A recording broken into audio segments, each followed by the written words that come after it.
বানপানীৰ সমস্যাক যদি বিজেপিয়ে গুৰুত্ব দিলেহেঁতেন, তেখেতসকলৰ প্ৰথম প্ৰতিশ্ৰুতি কি আছিল? বানমুক্ত গৰাখহনীয়ামুক্ত অসম।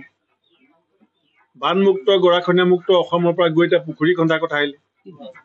এতিয়াতো পুখুৰী খান্দিবলৈও বাজেটত পইচা নিদিলে। পুখুৰীনো কেনেকুৱা হ'ব, ক'ত খান্দিব, সেইবিলাকতো আমি নাজানোৱেই।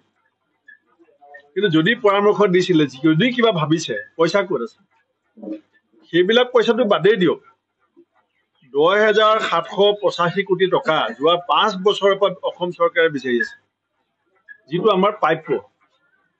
NDRF, SDRFৰ শিতানত যিটো অসমৰ প্ৰাপ্য, সেই পইচাটোৱে আজিলৈকে মোকলাই দিয়া নাই। এতিয়া পইচা কাক দিছে? চন্দ্ৰবাবু নাইডু ডাঙৰীয়াক দিছে, নীতিশ কুমাৰ ডাঙৰীয়াক দিছে। কেৱল ব্যক্তিগত ক্ষমতা, যিটো চৰকাৰখন টিকাই ৰখাৰ স্বাৰ্থত, ৰাইজৰ স্বাৰ্থত নহয়। গতিকে এই চৰকাৰখনৰ পৰা আমি একো আশা কৰিব নোৱাৰো। আৰু সেইকাৰণে মই ভাবো, আৰু এতিয়া মই আশাবাদী যে মহাৰাষ্ট্ৰ, ঝাৰখণ্ড, হিমাচল প্ৰদেশ, জম্মু কাশ্মীৰত ইলেকশ্যনত এটা নিৰ্ণায়ক সিদ্ধান্ত হ'বলৈ গৈ আছে। আৰু সেই নিৰ্ণায়ক সিদ্ধান্তৰ পাছত দিল্লীত ইণ্ডিয়া এলায়েন্সৰ চৰকাৰ বনাই আমি ৰাইজৰ সমস্যা সমাধানত আমি অগ্ৰাধিকাৰ দিব লাগিব। কথাবিলাক চব ঠিক আছে, সমস্যাটো সমাধান কেনেকে হ'ব? বানপানীৰ সমস্যা সম্পৰ্কত আমাৰ বিভিন্নজনৰ মতামত কিছু বেলেগ থাকিব পাৰে। আমি এতিয়া সমস্যা সম্পৰ্কতটো আলোচনা কৰি থকা বহু বছৰ পাৰ হৈ গ'ল। এতিয়া আমি অসমবাসীয়ে বিচাৰো এই সমস্যাটোৰ সমাধান। এতিয়া এই মুখ্যমন্ত্ৰীগৰাকীয়েও যদি সমস্যাটো কেনেকে আহিছে এইটোকে পাতি থাকে, সমাধানৰ কথা পাতক। আপোনালোকেতো ব্ৰহ্মপুত্ৰ খান্দি 2 পাৰে এক্সপ্ৰেছ হাইৱে বনাই দিম বুলি কৈছিলে।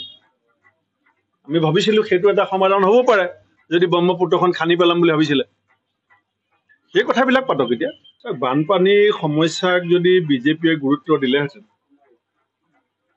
তেখেতসকলৰ প্ৰথম প্ৰতিশ্ৰুতি কি আছিল? বানমুক্ত গৰাখহনীয়ামুক্ত অসম। বানমুক্ত গৰাখহনীয়ামুক্ত অসমৰ পৰা গৈ এতিয়া পুখুৰী খন্দাৰ কথা আহিলে। এতিয়াতো পুখুৰী খান্দিবলৈও বাজেটত পইচা নিদিলে। পুখুৰীনো কেনেকুৱা হ'ব, ক'ত খান্দিব, সেইবিলাকতো আমি নাজানোৱেই। কিন্তু যদি পৰামৰ্শ দিছিলে, যদি কিবা ভাবিছে, পইচা ক'ত আছে? সেইবিলাক পইচাটো বাদেই দিয়ক। 10,785 কোটি টকা যোৱা 5 বছৰৰ পৰা অসম চৰকাৰে বিচাৰি আছে, যিটো আমাৰ প্ৰাপ্য। NDRF, SDRFৰ শিতানত যিটো অসমৰ প্ৰাপ্য, সেই পইচাটোৱে আজিলৈকে মোকলাই দিয়া নাই।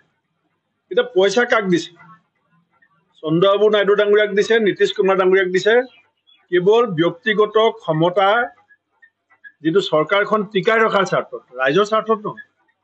গতিকে এই চৰকাৰখনৰ পৰা আমি একো আশা কৰিব নোৱাৰো। আৰু সেইকাৰণে মই ভাবো, আৰু এতিয়া মই আশাবাদী যে মহাৰাষ্ট্ৰ, ঝাৰখণ্ড, হিমাচল প্ৰদেশ, জম্মু কাশ্মীৰত ইলেকশ্যনত এটা নিৰ্ণায়ক সিদ্ধান্ত হ'বলৈ গৈ আছে। আৰু সেই নিৰ্ণায়ক সিদ্ধান্তৰ পাছত দিল্লীত ইণ্ডিয়া এলায়েন্সৰ চৰকাৰ বনাই আমি ৰাইজৰ সমস্যা সমাধানত আমি অগ্ৰাধিকাৰ দিব লাগিব। কথাবিলাক চব ঠিক আছে, সমস্যাটো সমাধান কেনেকে হ'ব? বানপানীৰ সমস্যা সম্পৰ্কত আমাৰ বিভিন্নজনৰ মতামত কিছু বেলেগ থাকিব পাৰে। আমি এতিয়া সমস্যা সম্পৰ্কতটো আলোচনা কৰি থকা বহু বছৰ পাৰ হৈ গ'ল। এতিয়া আমি অসমবাসীয়ে বিচাৰো এই সমস্যাটোৰ সমাধান। এতিয়া এই মুখ্যমন্ত্ৰীগৰাকীয়েও যদি সমস্যাটো কেনেকে আহিছে এইটোকে পাতি থাকে, সমাধানৰ কথা পাতক। আপোনালোকেতো ব্ৰহ্মপুত্ৰ খান্দি 2 পাৰে এক্সপ্ৰেছ হাইৱে বনাই দিম বুলি কৈছিলে। আমি ভাবিছিলো সেইটো এটা সমাধান হ'ব পাৰে, যদি ব্ৰহ্মপুত্ৰখন খান্দি পেলাম বুলি ভাবিছিলে। সেই কথাবিলাক পাতক এতিয়া।